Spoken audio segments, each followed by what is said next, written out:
Hello, Wig Splitter here.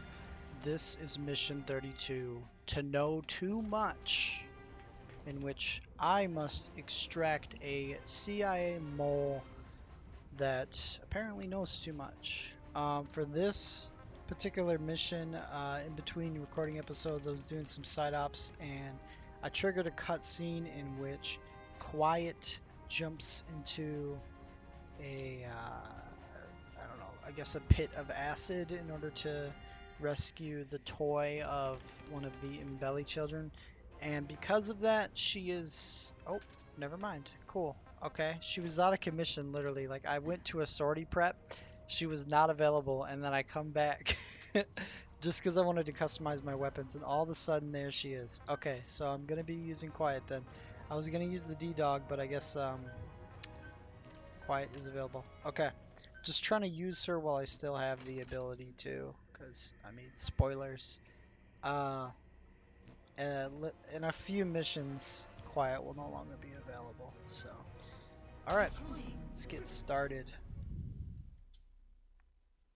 I'm still using a custom version of the WUS pistol, even though it does less damage than the current one that I've developed, because the suppressor has more ammo, and that's all I care about.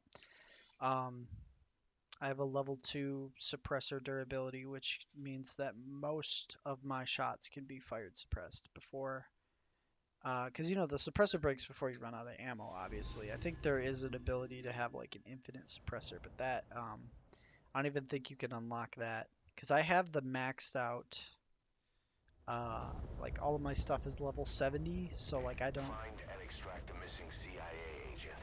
The target was laying low with the friendly Mujahideen during the vocal cord parasites incident. The man headed back to OKB-0 after the Soviets recaptured it. Check the target's VI on your iDroid. Okay, yeah, anyway, like I was saying, I have all my stuff, my different teams and mother base up to level 70, so I should be able to develop everything. It's just that for whatever reason, I guess you're not able to develop that, because I do remember my last playthrough of Phantom Pain, I was like, I know there was an ability to have like an infinite suppressor. It might have been like one of the online choices, but anyway, let's go look at our target here. Okay, yeah, I remember this. This is an easy mission, very straightforward, very easy. So basically, there's just a guy laying in the middle of the desert around here, and there's a bunch of walker gear guys that show up to try to stop you, but for the most part, you know, it's a quick and easy in and out deal. I wouldn't be surprised if I could S-rank this on the first try. Hopefully I can. If not, you know, I'll just keep chugging along. I'm not trying to go for S-rank for every single mission in this game. I might do that later off camera, but not for the purpose of this recording. The purpose of this series is just to play through all of the Metal Gear games. You know, as like one final hurrah to Metal Gear, one final salute to Metal Gear, since it's pretty much dead now. I think it's hard to accept for you know, hardcore fans, but Metal Gear is pretty much done. I find it extremely unlikely that the current executives at Konami are interested in ever making another Metal Gear game. Currently, it seems as though, you know, I have no idea, this is just speculative, but it seems like they want to make mobile games because mobile games require less startup costs. They're less risky from a business standpoint. And I can pretty much understand that. It's kind of sad how, like, companies have to spend millions of dollars to develop a game, and then they might, it's a huge risk, because if the game isn't any good, you know, then they're going to lose all that money. But with mobile games, they don't nearly have to spend as much money, so it's like, why wouldn't you make mobile games if you're a large gaming company, you know? You have less to lose and more to gain, really. But of course, you know, I think that Metal Gear kind of started out as something of a passion project from Kojima, right? And now it's sort of a... Konami's gotten so big now, it's kind of just like, oh yeah, this is our money machine now. We don't care about... I mean, like, they care about if the game is perceived well, right? But, like, it's more... Games are more about, like, let's try to make a game procedurally using a template because we know what works rather than like let's try to make something that people will think is like super fun, you know.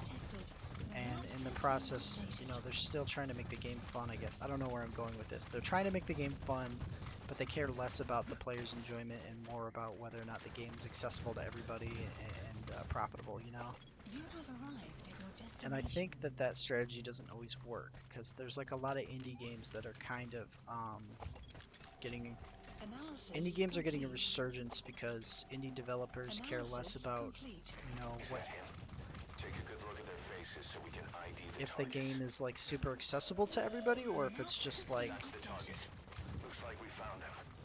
we want to make a game that's fun. We don't care about like if it's like profitable. You know what I mean?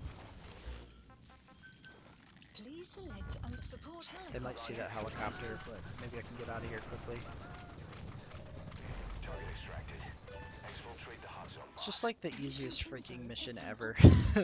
But I know there's a lot of bonus objectives. Probably one of them is to extract a walker gear. I don't know. I'm not going to do that though. I don't care. Do it later. If I ever, because I'm thinking about 100%ing this game because I love it so much, but it requires, I mean, I think I've already put like 40 hours into this game, so it'd probably be another 40 hours. Yep, they're shooting the helicopter. They still haven't seen me though, so I don't really care that much. And I think the helicopter can withstand it. I've got pretty good armor. But yeah, you know, 100%ing Metal Gear Solid 5 takes like 80 to 100 hours. It's a lot of effort, a lot of work. And I'm about halfway there. I think I've got 40, well, kind of like 48% just from doing this playthrough that I've recorded. Doing little things like side ops and collecting animals and stuff that's kind of required. Amazing. Mission complete. Just playing through, okay, Foxhound, that's the best code name you could get. But just playing through this game again for like the second or third time, I've been able to S rank a lot of these missions just because I'm more familiar with the mechanics of the game. Well, anyway, that was episode 32. I know it was a short one. Thanks for watching. I will see you in the next one.